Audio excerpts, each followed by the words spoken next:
Hello friends, मैं Ashok Patel graph theory के ये वीडियो लेक्चर सीरीज़ में एक बार फिर से आपका स्वागत करता हूं।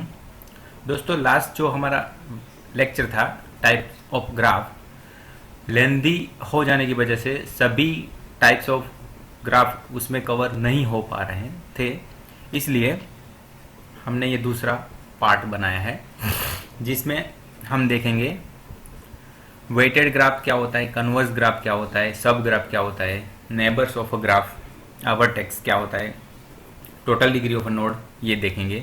तो दोस्तों स्टार्ट करते हैं आज का लेक्चर। तो first of all weighted graph क्या होता है उसके बारे में जानते हैं। पहले उसकी डेफिनेशन देख लेते हैं। A graph, if a graph has some weight is assigned to each vertex और ईच एजिस और टू बोथ। तो दोस्तों यहाँ पे ये डेफिनेशन ये बोलना चाह रहे हैं कि कोई ग्राफ है उसमें या तो एजिस या तो वर्टाइसिस या तो वो दोनों को कुछ रियल नंबर्स असाइन किए हुए एज अ वेट कुछ नंबर्स असाइन किए हुए हैं, तो वो ग्राफ को हम बोलेंगे वेटेड ग्राफ। दोस्तों इसके लिए अच्छे से समझने के लिए हमने यहाँ पे दो एग्जाम्पल लिए हैं। पहला एग्जाम्पल जी ग्राफ जो है उसमें देखिए सिर्फ मैंने एजिस को वेट असाइन किया हुआ है। जैसे ये एज को 4 वेट, ये वेज को 3 और ये को 2.5 असाइन किया है, और इसमें भी मैंने सिर्फ पॉजिटिव नंबर्स ही लिए हैं। और ग्राफ एच को ध्यान से देखिए, अभी उसमें वर्टाइसिस जो है उसको एज वेल एज एजिस, वो सभी को मैंने वेट असाइन किया हुआ है। और यहाँ पे ये वाली एज को -2 और इसको -6 भी असाइन किया है। तो दोस्तों ये भी आपका कॉन्सेप्ट क्लियर हो गया। इसमें आप वेट जो है वो माइनस भी हो सकता है, ओके, रियल नंबर्स में कुछ भी हो सकता है दोस्तों। तो ये होता है वेटेड ग्राफ। तो मैं आशा करता हूँ ये टॉपिक आपको अच्छे से समझ आ गया होगा। तो नेक्स्ट टॉपिक हम देखते हैं, कन्वर्स ऑफ अ ग्राफ। तो उसका पहले डेफिनेशन देखो। ये कन्वर्स ऑफ अ ग्राफ जो है उसको रिवर्स या तो ट्रांसपोज ऑफ अ ग्राफ भी बोलते हैं। तो रिवर्स और the reverse of transpose of a directed graph G is another directed graph on the same set of vertices with all of the edges reverse compare to the orientation of the corresponding edges in जी।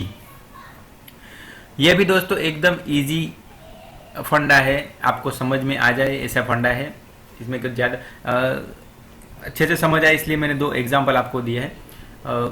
ये जो graph है जी और सामने यहाँ G T, उसका transpose या तो reverse graph उसको बोल सकते हैं, वो मैंने दिखाया है।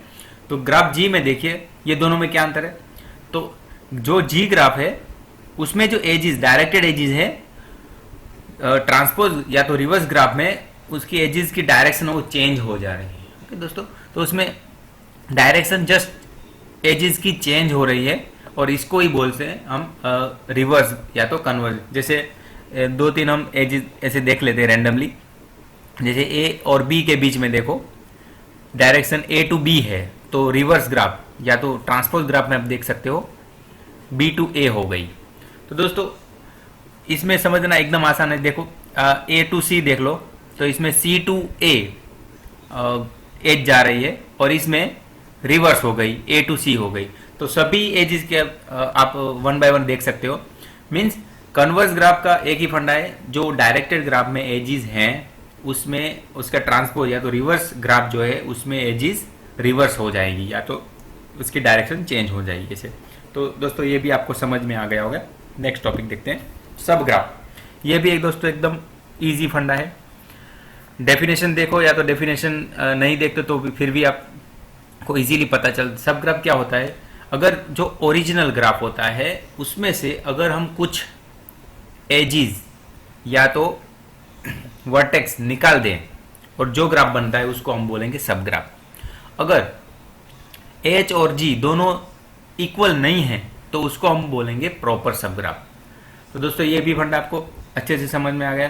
तो देखो एग्जाम्पल के तौर पे मैंने यहाँ पे एक ग्राफ जी लिया है और उसका ग्राफ सब ग्राफ एच आपको दिखाया है, जिसमें डी वर्टेक्स नहीं है और काफ़ी ये वाली एजिस ये दोनों एजेस, ये भी एजेस, मीन्स इसमें से 4 एजेस एच में रिमूव की हुई है और डी वर्टेक्स भी रिमूव किया है। तो दोस्तों ये एज जो है जी का प्रॉपर सब ग्राफ हम इसको बोल सकते हैं, क्योंकि इसमें से कुछ एजेस और वर्टेक्स गायब है, मीन्स डिलीट किए हुए हैं हमने एच में। तो दोस्तों इसको बोलते हैं प्रॉपर सब ग्राफ। और एच जी का खुद को ही हम सब ग्राफ बोल सकते हैं, मगर वो प्रॉपर सब ग्राफ नहीं होगा, क्योंकि प्रॉपर सब ग्राफ होने के लिए क्या कंडीशन है, कुछ एजेस या तो कुछ वर्टेक्स वो इसमें से डिलीट किए हुए हैं ओरिजिनल ग्राफ में से, तो उसको बोल सकते हैं आप सब ग्राफ, और वो भी प्रॉपर सब ग्राफ। जैसे ये एच ग्राफ है, H is the proper sub graph of G. तो दोस्तों ये भी आपको अच्छे से समझ में आ गया होगा। नेक्स्ट टॉपिक हम देख लेते हैं, नेबर्स ऑफ अ वर्टेक्स। तो दोस्तों इसको समझना एकदम इजी, आप जैसे आप दूसरी भाषा में भी बोल सकते हैं, वर्टेक्स का पड़ोसी जो कि एज के साथ जुड़ा हुआ है। एज इज मीन्स कुछ आपका पड़ोसी का रिलेशन, वैसे ही समझ लीजिए। तो ऐसे आप समझोगे तो और भी अच्छा होगा। तो इसमें नेबर्स ऑफ अ वर्टेक्स, इसकी डेफिनेशन देखोगे तो भी ये the set of all neighbours of a vertex V of graph G is the set of all vertices in G that are adjacent to the at least one vertex in V. It is denoted by neighbors of V, NV इसको। तो दोस्तों ये अगर अभी भी आपको नहीं पता चला तो देखो, हम ये जो ग्राफ G लिया है उसके एग्जांपल में से अभी आप समझ सकते हो। जैसे नेबर का रिलेशन मतलब एज, ऐसे आप समझ लिया तो एकदम इजी हो जाएगा आपको समझना। जैसे ए का रिलेशन किस किस वर्टेक्स के साथ है, तो दोस्तों यहाँ पे आंसर लिखा बी एंड एफ। तो दोस्तों बी के साथ एक एज के साथ जुड़ा है वर्टेक्स ए, और दूसरा वर्टेक्स एफ ए के साथ जुड़ा है, तो ए के नेबर्स हो गए बी एफ। वैसे ही बी वाले देखेंगे तो बी के साथ टोटल 4 वर्टेक्स एजिस के साथ जुड़े हुए हैं, पहला ए, सी, फिर ई एंड एफ। तो इसके नेबर्स हो गए ए, सी, ई, एफ, 4 नेबर्स हो गए। सी के नेबर्स देखेंगे अगर, तो उसमें भी 4 वर्टेक्स के साथ ये जुड़ा हुआ है, B, D, E and F. तो उसके नेबर्स हो गए। डी अगर आप देखोगे दोस्तों तो उसमें एक ही वर्टेक्स के साथ ये जुड़ा हुआ है डी, वो है सी। तो डी का नेबर होगा ओनली सी।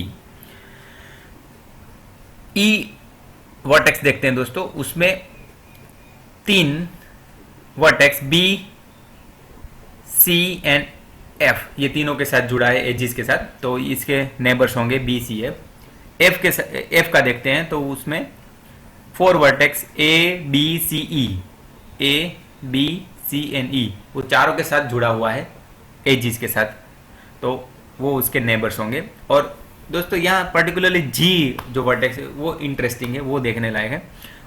उसमें कोई जी जो वर्टेक्स है वो आइसोलेटेड वर्टेक्स है। आइसोलेटेड वर्टेक्स में कोई एजिस दूसरे वर्टेक्स के साथ थ्रू एजिस ये जुड़ा नहीं है, तो इसीलिए इसके नेबर्स 5, कुछ भी नेबर्स नहीं होंगे, क्योंकि ये किसी के साथ रिलेशन मैंने बताया पड़ोसी का रिलेशन नेबर, वो क्या है एज, ये किसी भी वर्टेक्स के साथ जुड़ा नहीं है थ्रू एज, तो इसका नेबर्स कोई भी नहीं होगा, 5 होगा। तो दोस्तों ये भी कॉन्सेप्ट क्लियर हो गया होगा आपका, ये एकदम ईजी है समझने में। ओके, तो हम आगे बढ़ते हैं। Total degree of a node. तो दोस्तों ये भी एकदम इजी टॉपिक है। अगर आप इसका डेफिनेशन देखोगे, sum of in degree and out degree in a directed graph is called total degree of a node.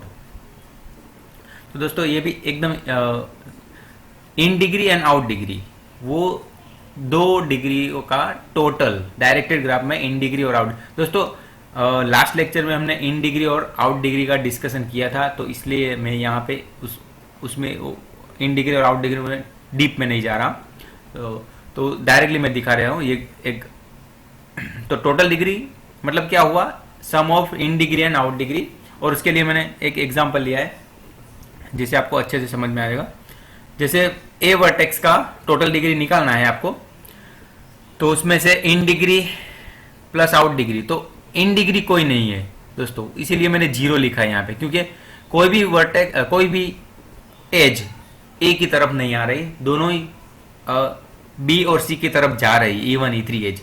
इसीलिए 2 आउट डिग्री मिल रही है, इन डिग्री 0 है, तो टोटल डिग्री हो गई 2 इसकी।